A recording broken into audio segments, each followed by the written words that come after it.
All right, welcome everybody. Morning prayer, November 1st. We got some special guests we'll introduce you to in a minute, but Jonathan, good to see you, Good to man. see you. How was your Halloween?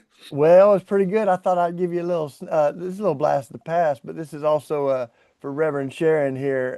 That time that Bella dressed up as Mother Teresa. Oh Lord, no, we had fun. We had a block party, Jonathan, and we brought a Tennessee tradition to Philly, which is a ginormous pile of hay that's just packed full of candy. So we had, a couple hundred kids just going wild in there. And if you're too greedy, all you get's hay because they just scoop it in their bag. See, so there's a lot going on. But Uh-huh, uh-huh. y'all got a Halloween tradition down there? Well, yeah, there's neighbors that block off the streets, and I was just talking to Lee about how one of the things I love about Halloween is it's the only holiday when any and everybody can just go up to anybody's door. When I was growing up, we used to do Christmas caroling like that, but these days, Halloween's the only time when you actually go door to door. So it's good to see everybody. Yeah. Well, it's also All Saints Day, so we're gonna get there, y'all. But welcome to morning prayer. A couple things that, just in case you missed it, we had a great conversation with Drew Hart a couple nights ago. His new book, Making It Plain, why we need the Anabaptists in the Black Church. It was a real great conversation. You can still see the recording of that.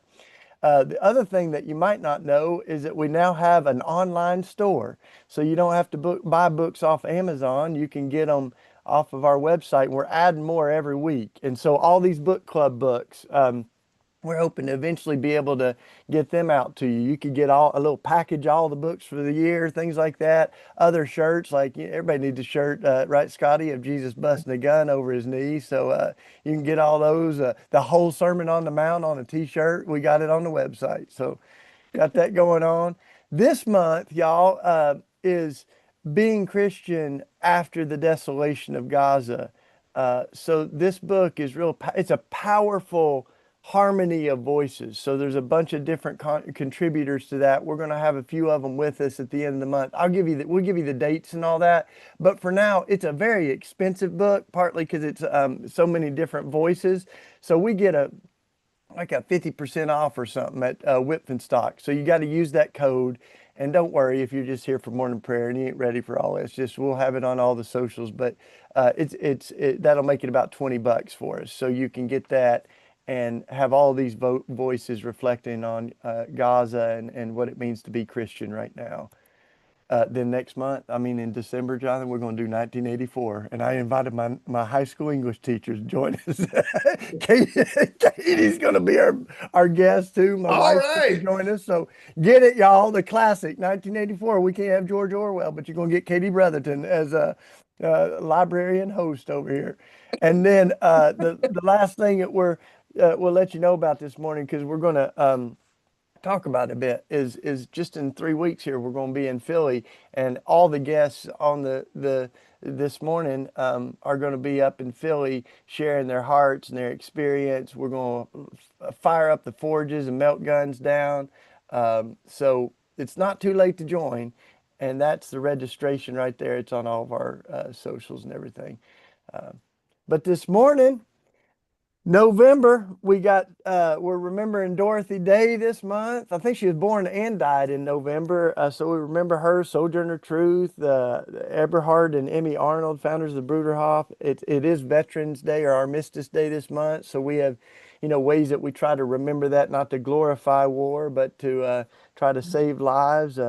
Kristallnacht, the terrible violence anti-Semitic violence that targeted Jewish people. We remember this month, the fall of the Berlin Wall, a bunch of saints this month. So if you're following along, you can if you're new to Common Prayer, there's different versions. The little pocket version and the bigger one. It's got all the songs and daily devotions and things. That's what we're using this morning.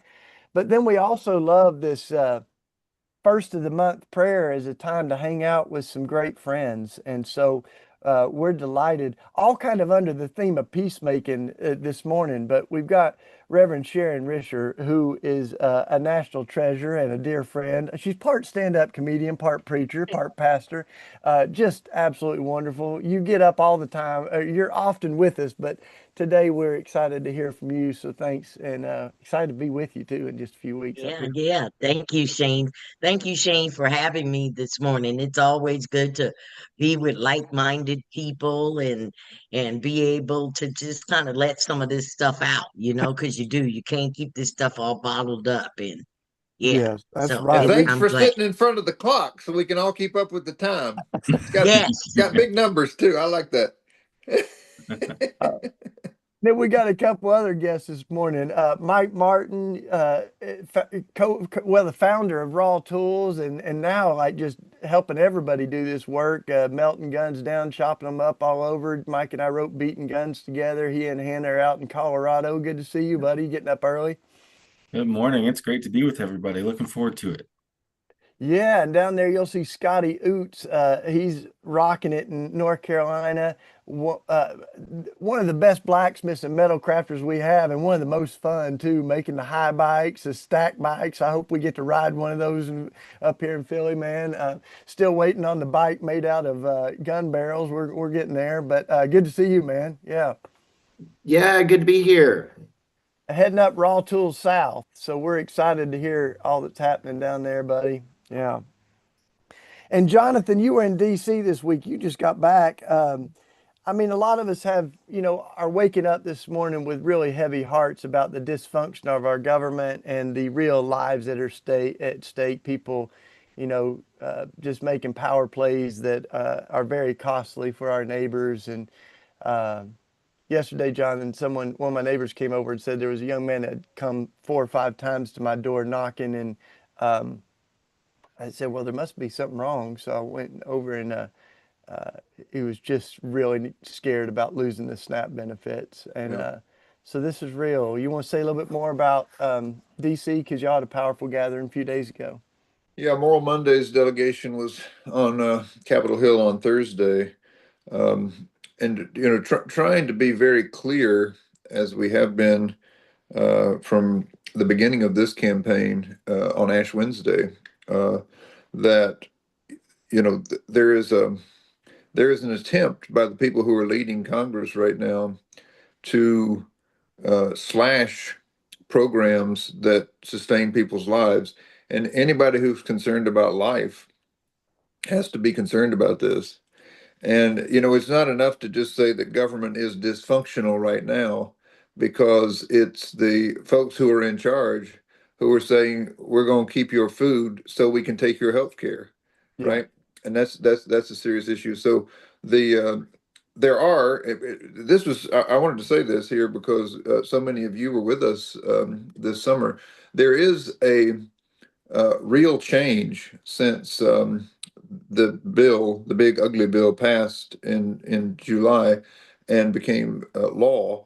And now, and the change that I saw was that people are recognizing that we are in the midst of an authoritarian crisis, and that we can't just do this kind of normal bipartisan, both sides need to compromise. No, like this is a different kind of thing, and it's going to take a different kind of witness. So Moral Mondays are about saying that people of faith can step forward and offer leadership. And as a matter of fact, we've heard this over and over from people who've studied authoritarianism around the world. A moral movement is the only thing that can interrupt people who have gained control of a government and who are now using that power to serve the rich and to undermine everybody. And so that's what we're trying to continue to do. And Moral Mondays are going to happen all across the country in November on the Monday before Thanksgiving. So I would encourage you.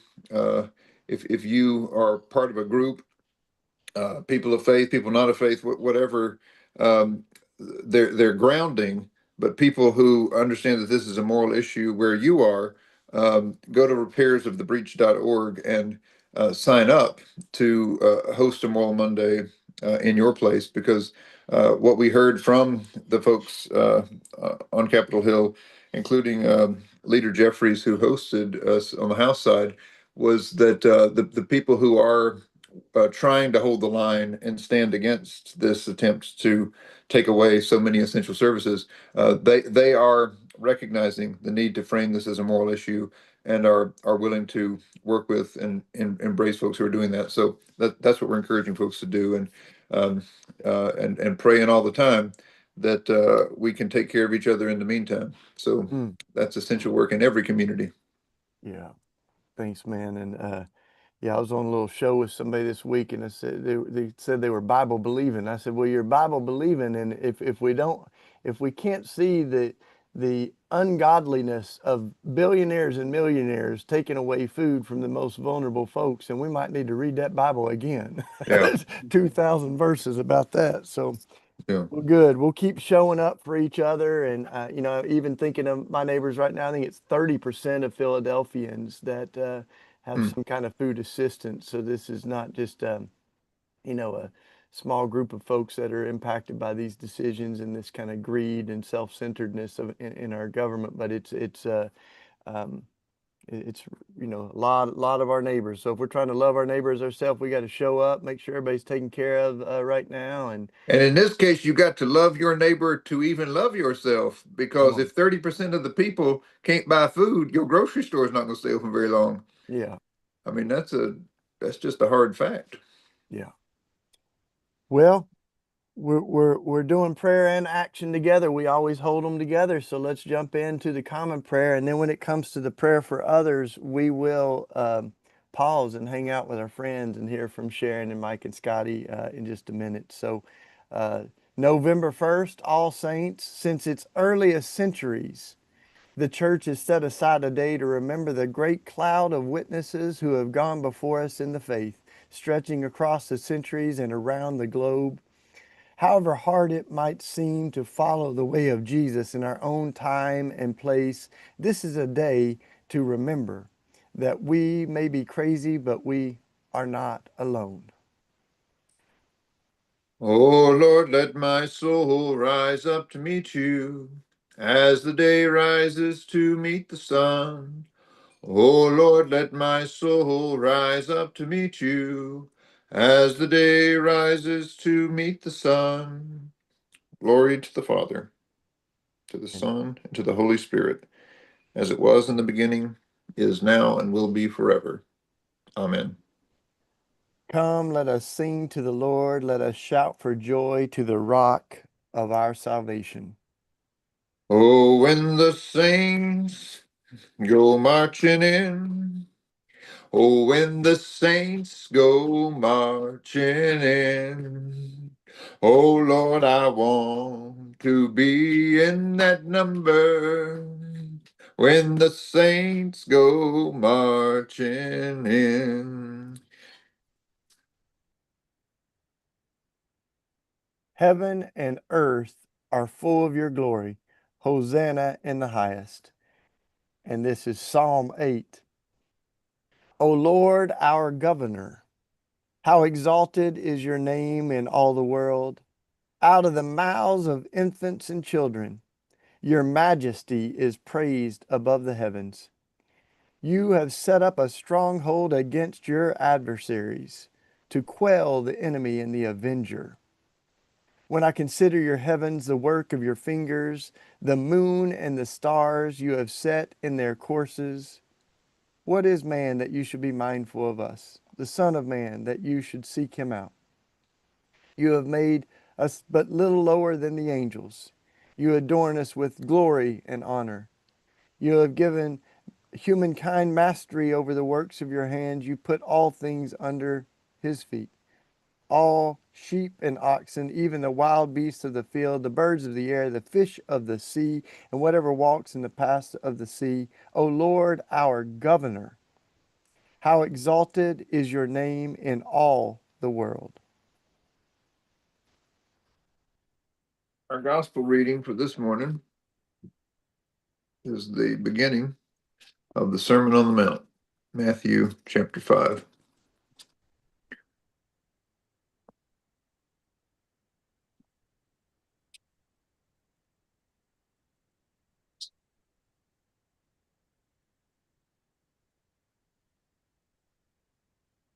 When Jesus saw the crowds, he went up the mountain, and after he sat down, his disciples came to him, and then he began to speak and taught them, saying, Blessed are the poor in spirit, for theirs is the kingdom of heaven.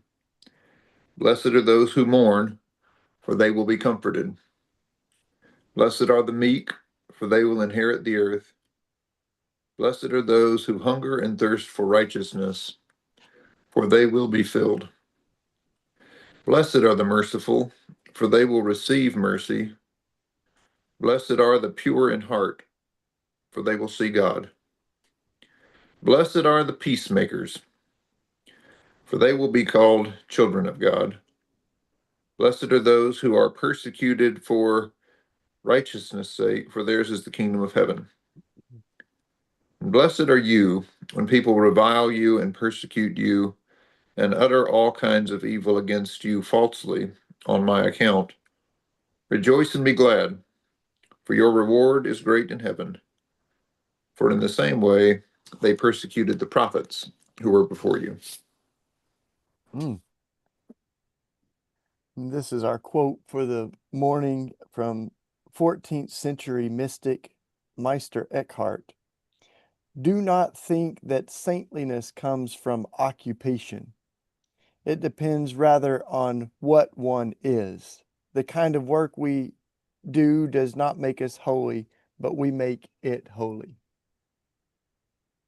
Heaven and earth are full of your glory. Hosanna in the highest. All right. This is one of those mornings, y'all, where we couldn't plan this. It's just the word of the Lord on the Beatitudes, and we're thinking of blessing the peacemakers this month at the Peacemaker Summit, but we're also, as you read that whole list, Jonathan and I, when we were together, I think it was last month, we were saying if you were to set out to come up with the exact betrayal and contradiction, the antithesis of the Beatitudes, you couldn't do much better than the Christian nationalism that we see in our country that is the exact opposite of the people and the posture that Jesus invites us to bless in the Beatitudes. So we got some Beatitude people on the prayer this morning. Reverend Sharon, as you read that familiar Beatitudes passage and think of the moment we're in, got any thoughts for us? Oh, I'm Lord, sure I Shane. know you've got Good, plenty. good morning, my good people. And I'm really so humbled and always grateful to be with like-minded people.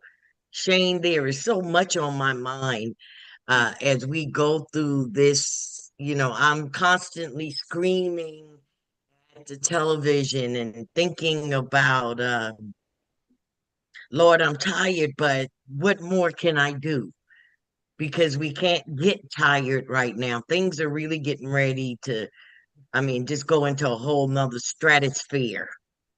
And we know that the church, we kind of always seem to be in the background of stuff, but it is a time now that the church really have to step up and to be a refuge for people. Um, it, I don't know, it's just so much, Shane. But I continue to try to bring a message of hope, bring a message of peace, to continue to remind that the hate that we know in this world continues to be ramped up. This political violence that's geared towards people, and especially my Black and brown sisters and brothers. Every now and then I'm like, ICE might grab and snatch me up. What am I going to be able to do? But that's the reality. And always through the power of our vote. And that's always one of the main messages I have in everything, that we have to be really more conscious about our leaders and understand that this is not a joke. These people who represent us in DC really could do what they want to do, and we see that.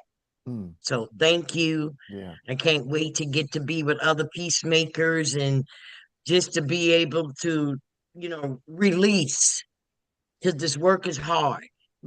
but we're there for each other. We're there to learn, and then we go out and do what we can for the masses. So thank you, Shane. Yeah. Thank you. Ooh.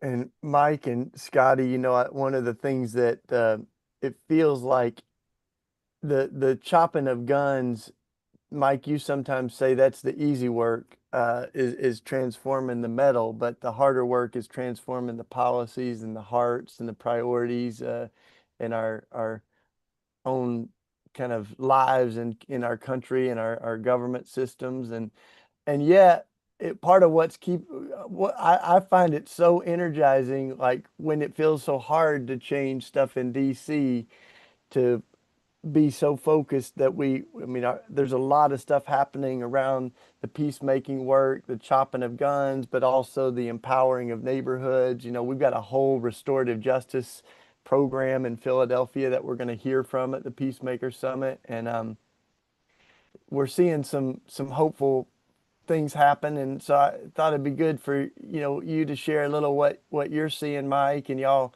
Scotty, down in down south, as we're not just chopping up guns, but we're trying to build a more peaceful world and a world that prioritizes the marginalized. Yeah, it's, as you say, that transformation of a gun into a garden tool. I say it's easier than the other work because I think for me, I get motivated to see that transformation and change in an hour or two, or sometimes more, depending on how dedicated I am in that moment. But it's such an encouragement to see that transformation because it shows us that something else can be done. It keeps us in the work. It's one of those things to do, and bring in folks who've suffered the violence of gun violence and war and interpersonal violence of what we're dealing with here today, that there are these options to do with our hands to be with people. And I think that's the most powerful part of that transformation, is to do it with others. And that's one of my favorite things about the Peacemaker Summit, is we kind of get a taste of all these different kind of tools of the kingdom that we can use instead of the tools of empire that are being thrust on us, as we feel so heavily on November 1st, with SNAP benefits being cut, with so much going on in our national political landscape. That I love the word that Reverend Risser used, that the church can be a refuge. And sometimes that anvil really just absorbs so much of a pounding as we hammer out and transform new tools. I feel like the church can help absorb so much of this pain that we're experiencing. And that's the beauty of being able to transform a gun into a garden tool and do it with others in community, like we get to do at the summit. Mm. You know what you were saying, the church is a refuge. I think it's important to celebrate that in the way that a true refuge isn't an escape, but it's a place to go to remember who you are. And when I look at the world and all the madness that's happening around us, and I ask the Lord every morning, how did we get into this mess? I think the reality is that a lot of people have forgotten who they really are. They're desperate for some kind of an identity, and this religious nationalism that Brother Shane mentioned is a false identity that offers an easy answer, right? You can know who you are by saying, "I'm not those people." So you can demonize this group or that group. You can say, a simple explanation for the fact that your life isn't working is that somebody else is taking from you. That is a very thin identity, but for a lot of people, that's the only identity that's been given. And the reason that the church gets up and remembers all these stories, the reason we have All Saints Day and All Souls Day tomorrow, because the church recognizes that even if you name saints, you can't, I'm a Baptist, everybody's a saint when you're a Baptist, but if you're a church tradition that names saints, even that tradition says you got to have a day for all souls. There's got to be spaces where everybody can come together with their people and remember who they are. Humanity's been through too much to get caught up in these narratives that powerful people use to pit us against one another. Mm, And we have this opportunity to come together. So whether it's here at prayer or a Peacemaker Summit or your weekly gathering with your people where you are, I think that's what's needed right now. We need to be mm, reminded who we really are. mm, So many people trying to tell us we're something other than a child of God. mm, So I'm grateful for each of you and for your witness. I wonder how you hear it today, that blessing from Jesus. Jesus blesses you as a peacemaker mm. and then turns around and says, "Blessed are you when people lie about you and falsely say all kinds of things." How's that make you feel as people Oh, who've committed to making peace and serving righteousness or justice in this world? mm, mm. Well, it's good to be blessed, isn't it? Good to It's be good to, it's blessed. good to be blessed. And y'all, by the way, Brandon watches the comments and everything, so throw some blessing in there for others. Throw a little, tell us where you're coming from this morning. We got people in other countries joining in. So, but Scotty, one of the things that you're doing so well is helping us. I would say disciple ourselves in in peacemaking and the Beatitudes. John and Scotty's teaching. There's other folks that are going to help, but he's doing 2 8-hour courses, and those are a lot of techniques about how to handle and safely chop and destroy guns. But we're also building this out as like these are soul practices. There's a spiritual element of this that discipleship comes from the same word as discipline. So we're working spiritual muscles. And if we're going to be prepared for this next season in our country and in our world, we got to be grounded. We got to be we got to be in shape spiritually. I don't care as much whether you jog right now, but whether you are disciplined in your soul. So Mm. Scotty, talk a little bit about that, man. You come from the rich tradition of the Quakers and know a lot about training ourselves in peacemaking. Yeah, thanks. One of the things that's been new for us at Raw Tools is really taking seriously, our handling of the firearms before we cut them up, making sure that they're unloaded and that we're handling those safely. And so we've spent a good bit of time training on different trainings and getting certified and thinking about how we do that. And one of the benefits that we weren't expecting that came from that and going in and getting trained some by the NRA and the USCCA and other folks is it's put us in contact with people who we might not have otherwise been in contact with, and to share meals together during our lunch breaks when we're doing that.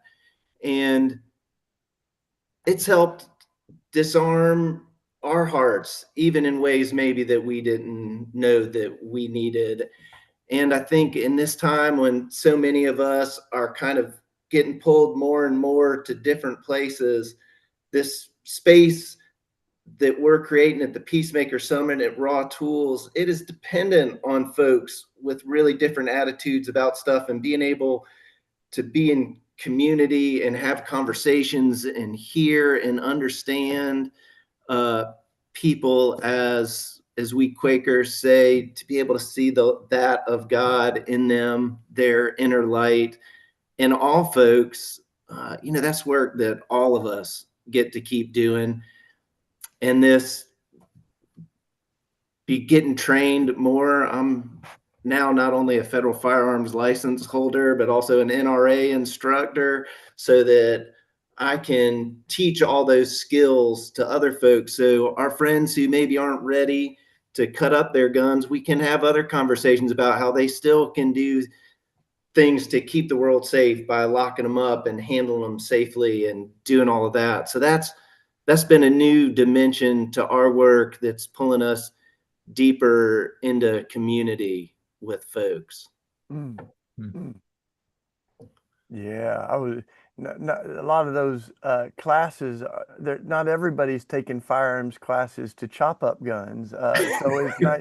But I think it's every time I'm with you, I think of just a seasoning of grace that you interact with people, and especially people that disagree with us. And so we're trying to get there. And even in Philly, we've got a lot of neighbors that are working through it. I got someone that's bringing guns to get chopped, that they're rethinking it, but they a lot of what we've been fed is this fear and this idea that, a gun's going to keep us safe, and having faith. And also, like, it's not just about um, spiritual stuff. It's about building a neighborhood where we look out for each other. I left my door unlocked all day yesterday because we were running around getting ready for Halloween and didn't even think anything about it. But it comes from trust and building relationships, and stuff happens here all the time. So we're able to try to de-escalate and respond. And we had a little fight yesterday at the Halloween party. Had to take care of that, right? So we just got to figure out ways to be that presence, and you do that so well, brother.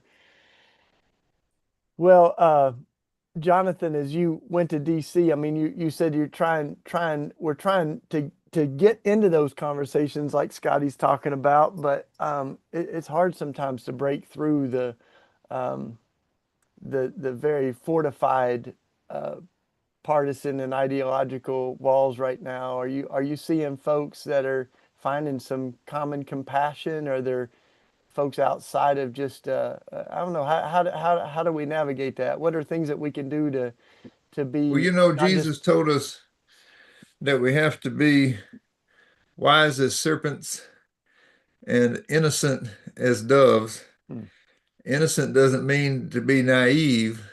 Yes. It means to be committed to this kind of peacemaking that we're talking about.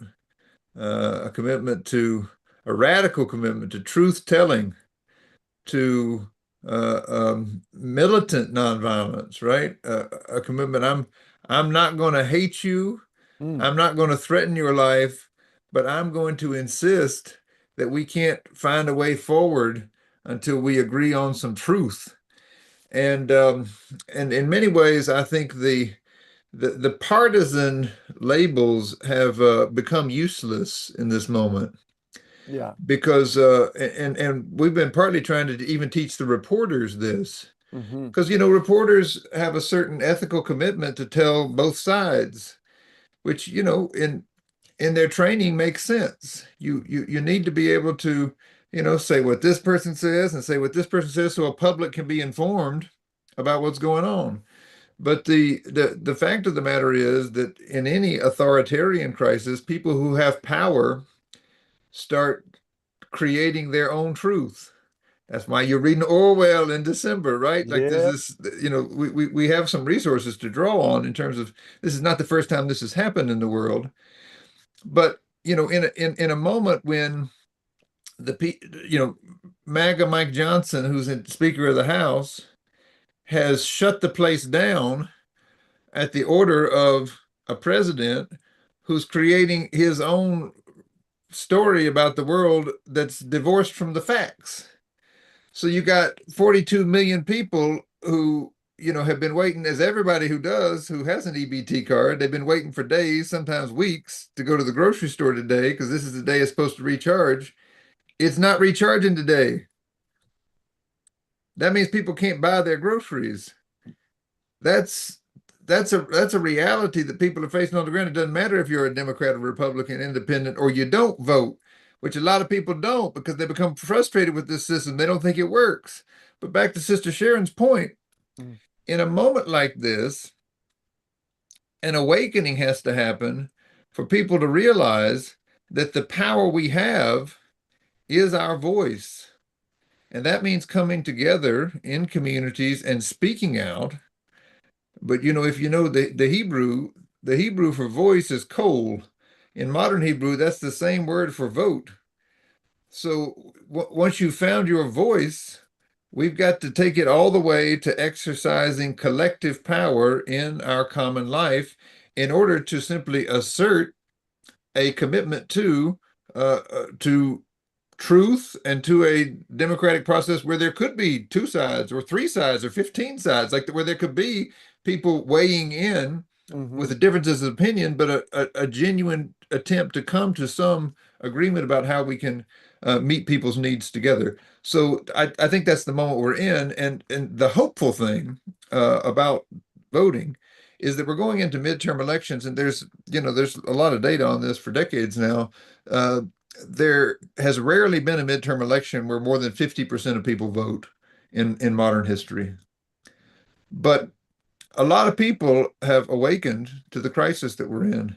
I mean, many people were out on the streets for No King's Day a couple weekends ago. Uh, there were huge gatherings in cities, but there were lots of small gatherings. I went to my mama's hometown in rural North Carolina. She grew up in the town that Mayberry RFD was based on, with Andy Griffith and all them. So I said, we got to go back to Mayberry. I want to see how this is feeling in Mayberry. There were 300 Mayberry, people even standing on the Mayberry was street in protesting. Mayberry, North Carolina.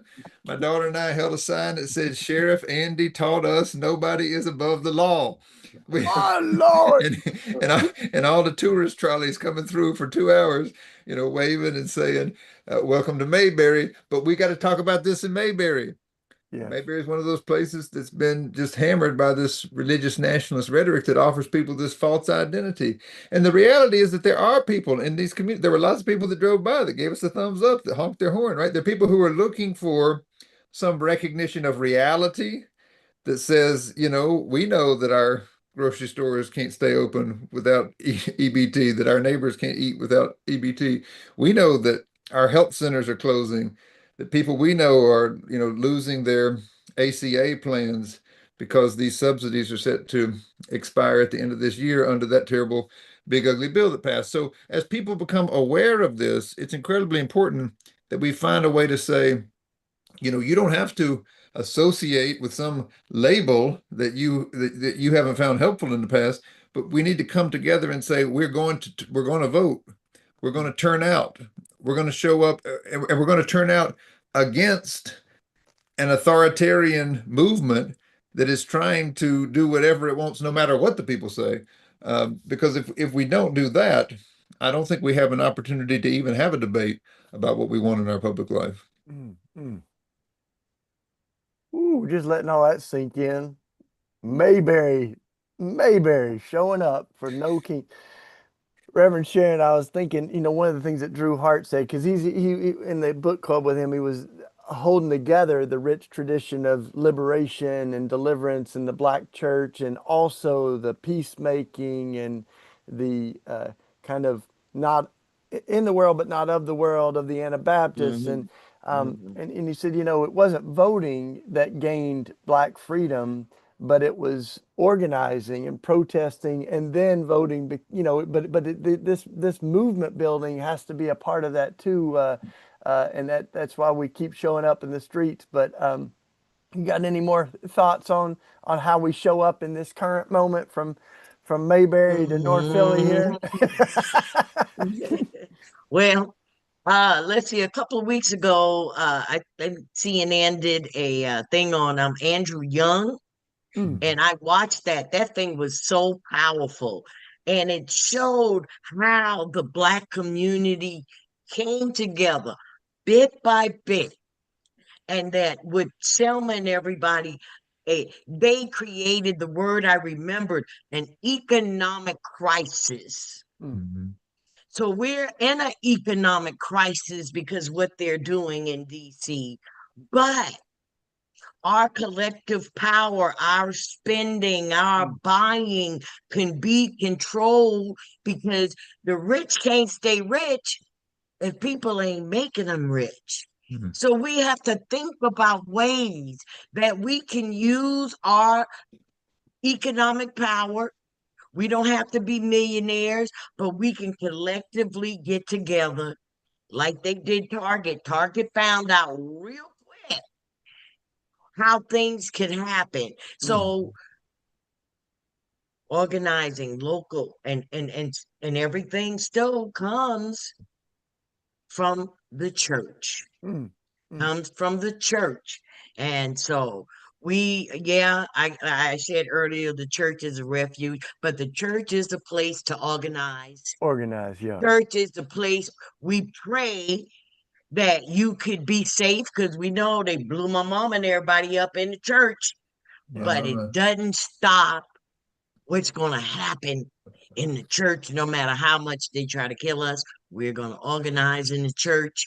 We're going to be a place where people could sigh and say, Lord, I made it through one more week. What else can I do? And that's when I say that's where the church come in. We've got to collect all of that together and make it positive for our communities. Sister Sharon, you are a witness to the power of resurrection. Yes. Because that's what the resurrection means. I mean, all Christians confess we believe in the resurrection. But Lord, we haven't all leaned into what it means. And what you're showing us what it means. The resurrection of Jesus means that even when they come into your church and kill you, they can't kill the faith that says we organize in this space. We know what it means when Jesus tells us we're free. It means we're free even from your attempts to use violence to stop us. It's a powerful witness. Yeah, and it's not easy. Yeah, Reverend Sharon, when you said you refuse to allow Dylan Roof to make you full of hatred, I mean that's a defiant kind of that says no matter how wicked he is, it's not going to change who I am, and it's constantly a reminder. I think of that so much when I have little incidents where someone is pushing me. But you know, it comes from the history of that church. All Saints Day. Yes. All those Ben Mark feasts and everybody that came through that church, all of that is in there. And if I never realized how much of that radical spirit, that radical saying you will not diminish me. And I've got examples that came right out of this space that makes me want to continue no matter what. Yeah. Yeah. That's church right there. That's AME. Folk, I tell folk we teach church history at Yale Divinity School, teach history of public theology. I tell folks now, whoa. They'll tell you that in Philly they started the AME church. They'll say that's the beginning of the black church. But that's not quite right. That's not quite right, because the people who started the AME church said this is a church for all people. That church over there kicked us out. We want a church for all people. That beautiful black church tradition is a tradition that has embraced the love ethic of Jesus, the radical militancy of the nonviolence, right? That said, Brother Reverdy Ransom, social Christianity, early 20th century. We got to put this into practice. We got to build an institution that serves the community. We got to demand of our government that it serve the needs of people, all the way up to go back to DC, sitting there with Leader Jeffries this week, Bishop Vashti McKenzie there at the table with us, the AME Church. Y'all given us so much. Yes. And even the moral courage that we see from Brother Brandon in Chicago, Mayor of Chicago, coming up out of him, and he's pulling on that rich tradition all the time. We got our mayor, first female mayor, is also a black woman from that history here in Philly, and been saying, Trump, don't bring your troops here. The only public crisis we have is you. don't bring them here. Don't bring them here. So yes. And it's no coincidence that this administration is picking on those cities that have that rich tradition and those people that come out of that tradition. So, yeah. Mike, Scotty, y'all got some thoughts over there as we're listening to Reverend Sharon and thinking about the moment we're living in right now? Well, I keep thinking of a metaphor that Scotty used at the Atwood gathering some of us were at recently, and it speaks a little bit to Scotty, you can talk about it, the vulnerability that I think the church makes room for, and that Christian nationalism and whiteness doesn't want to admit it is. And so for us to be able to show that those systems of power are vulnerable is really, really important. And so looking at opening up the darkness of the barrel, Scotty, is what I think about. There's a old tradition going back maybe 600 years of making split crosses, and we started using that blacksmithing technique on barrels of firearms, where we split it down the middle, and the inside of a barrel of a firearm is called the bore, and it's dark, and on a rifle it's spiraled through, and by slicing that and open that up, you see into the inside, and we bring light to where there was darkness, and by making crosses out of these, we are taking something that was designed to kill, and we're transforming that into something that is hopeful and life-giving and representing something different. And the knowledge that there is that inner light of God in everyone and in all of us. And if we can figure out how to split that open and get into that sometimes dark and hard spot, that will bring about that salvation for our communities, and to and in and with our communities. And so I am real hopeful about this work, and being together and getting together up at the Peacemaker Summit. We're going to have the forge going. Maybe we'll make some split crosses up there with folks. And yeah, for me, I think the power of being together and in community with folks who agree with us and folks who don't, that's where we're going to be able to make that kind of change. Yeah, we're going to need to find ways to be together in the days to come. And obviously there's our Sunday meetings, but we also, part of why we're doing things like the Peacemaker Summit is so we can get together in real time and just support each other, and also share some of the things we're learning. I mean, we got some really big breakthroughs in Philly that we're trying to do to both counter the ICE raids, but also to address gun violence. We just had the lowest year of gun deaths in 50 years. So it's still too much and that doesn't mean anything if you just lost your kid. But the fact that it's the lowest in 50 years, and our government, we did the press conference right here in our garden where we have chopped up guns. Scotty, you're going to get to see it. You know, the city officials came here to announce that and said, not only do we have the lowest gun deaths in 50 years, but we have the lowest incarceration rate in decades, because we're addressing the underlying causes. This is not just about, you know, more jails and hard-on crime, but it's actually addressing the deeper wounds and the divestment that's happened from our neighborhoods and the lack of jobs. And that's why SNAP's so important, right? If we want to build a neighborhood where God's dream is on Potter Street in North Philly, you know, God's dream for our city is that everybody had this day their daily bread. And when we have millionaires that are trying to move the other direction, it goes against not just against people, but against God. So this is holy work we're doing. And so we'll keep gathering like this, keep finding times that we can get together. Some folks are starting to get some friends together for morning prayer, even just to do it in real time, you know, have a little breakfast together and then jump on. But let's keep finding that. RLC, Red Letter Christian, we're going to keep making ways to do that. Moral Mondays is doing that. So it is about the public witness, but it's also about saying we're not alone right now. And these forces are familiar. These forces that working against the thriving and flourishing of certain people have been going on for a long time. And we got all saints praying for us and cheering us on. And so we'll keep doing it. Jonathan, you want to close us out? Just an invitation. If you're like, man, I'd like to hang out more, come on up. It's not too late to come to Philly November 21st. Not just the Mike and Scotty and Sharon, but also we're going to have Michael McBride's going to be here. Reverend Lisa Sharon Harper is going to be coming up from South Philly. We got Jer Swigert and Munther Ezek's going to call in from Palestine, from the West Bank, from Ramallah.